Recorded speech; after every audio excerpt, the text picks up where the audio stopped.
Hello and welcome back to my channel, Chess Capture Chess. Today's video is episode 92 of the Chess Guide. It's going to be an example game between Fabiano Caruana and Wesley So. Now on the right hand side, as you can see, Caruana had a very good game here. Now this is a very short game actually, this is 25 moves long, shorter than quite usual to like 50 or so in most of them. Wesley So still having a 90%, but with that blunder, and we'll go over what happens in this game. So, Caruana with the white pieces plays d4, and we get knight f6, c4, e6, knight c3, and bishop e4. The names are Indian so far. Then we get e3, and then c5. I quite like this move, as sometimes when you get this capture, it really messes them up here. And then there's a whole triple pawn, should I say even, and they can struggle a lot. Anyway, we get knight e2, and then we get d5.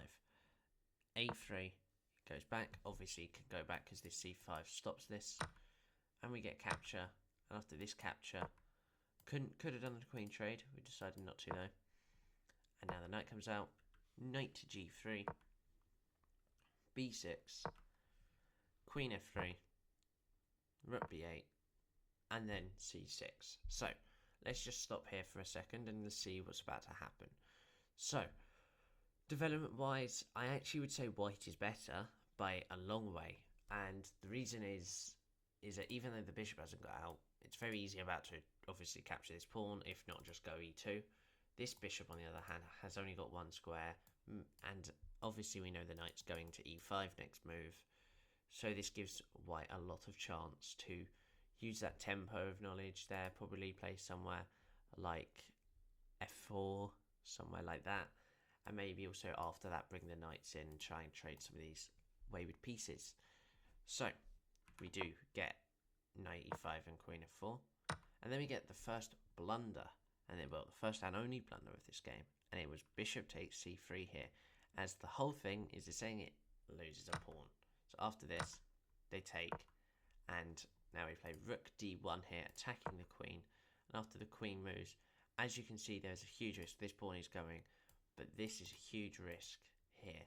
This is a piece that if you can pin here, this rook is under a lot of threat. So b5 being a nice move.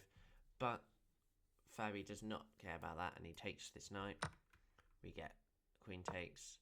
And then instead of recapturing this queen, double pawning, maybe getting in a bit more of a drawn-in game here, we get the move queen to d6. And this is a very nice move, using a lot of that, double battery here. And now we get the move e5, best move really even there. And then we get a brilliant move here. The one and only brilliant move. And it's a very nice one, as this will, with correct play, win the material back.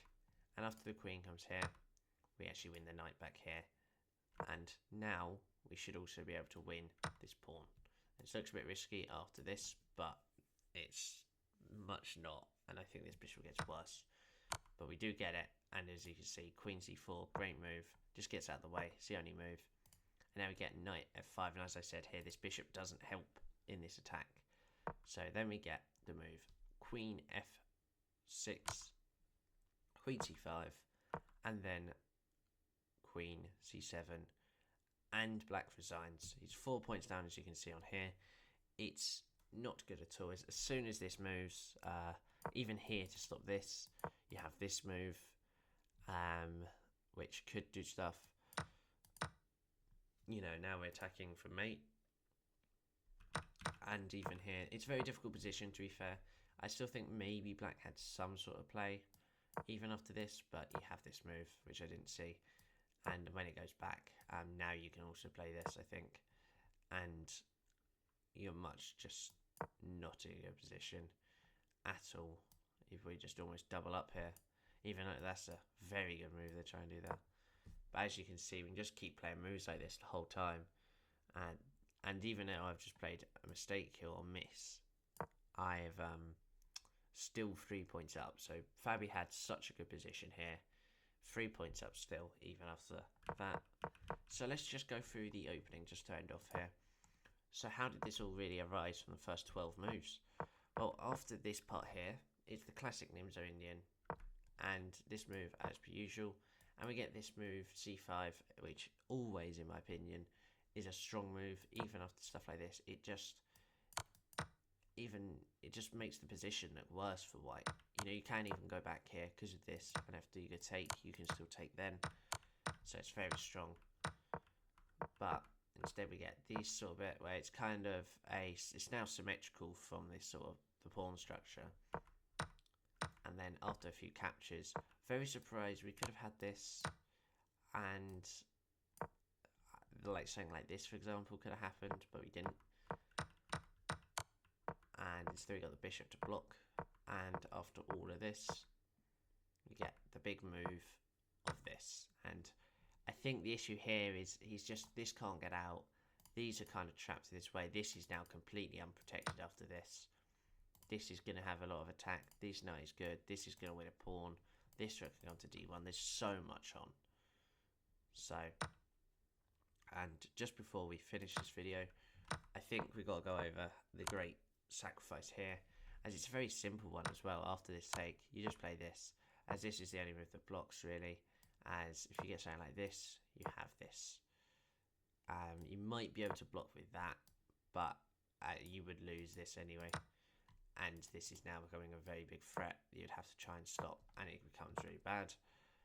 But you also have another idea. Maybe you want to try and go down here. Well, this is not exactly going to work, as I think you have a few ideas, like putting that there. Even this maybe here can work. Trying to get the checks going after something like this. I don't know if this would exactly work, but probably not. So that is it for today's video. That was the example game between Caruana and Wesley So. So thank you, and bye bye.